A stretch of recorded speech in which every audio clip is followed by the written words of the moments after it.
esam šeit strādājošas sievietes un kaut kādā nozīmē mēs medījam to mamutu. Mēs ļoti daudz patērējam spēku.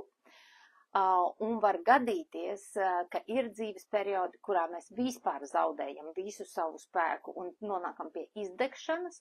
Un meitenes, mēs nonākam pie izdegšanas tieši tādēļ, ka mēs esam pa daudz vīrišķajā enerģijā.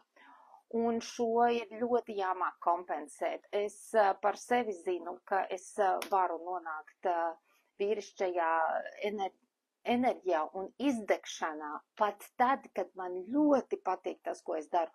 Un man ir ļoti sievišķīgs darbs, tai nozīmē satura ziņā.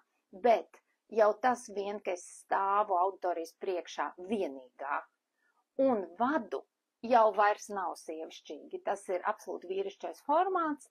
Saula ir viena, vieninieks ir vīrietis, ja, sieviete būtu divnieciņš, sieviete būtu tā, kas blakus stāvētu, sieviete būtu tā, kas patērzētu neformālā vidē, ja, bet tur, kur tu vadi, un man ļoti tas patīk, to es nespēju savā ņemt, ja.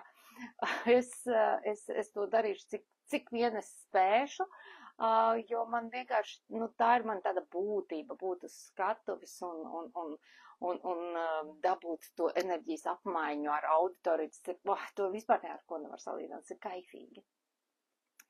Lūk, bet vēl var gadīties, ja uz īsu brīdi tas nekas, bet ja ilgstoši sieviete ir vīrišķajā pozīcijā, tātad viņa pelna mamutu, viņa sadala mamutu, viņa visu uztur, viņa ir līderis, ja ilgstoši tā ir, un vīrietis savukārt ir aliņā, tur uzčubina uguni, tur uztais ēdieniņu un tā tālāk, tad, diemžēl, vīrietis izlaižās, un sieviete nonāk pie, sieviete kļūst cieta.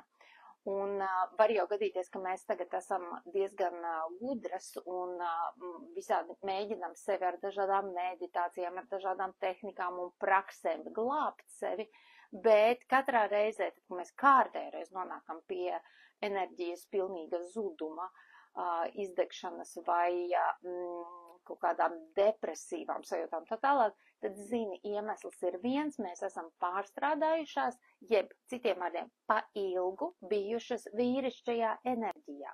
Tiklīdz meitenes mēs esam sievietes, esam pa ilgu vīrišķajā enerģijā, nauda nebūs.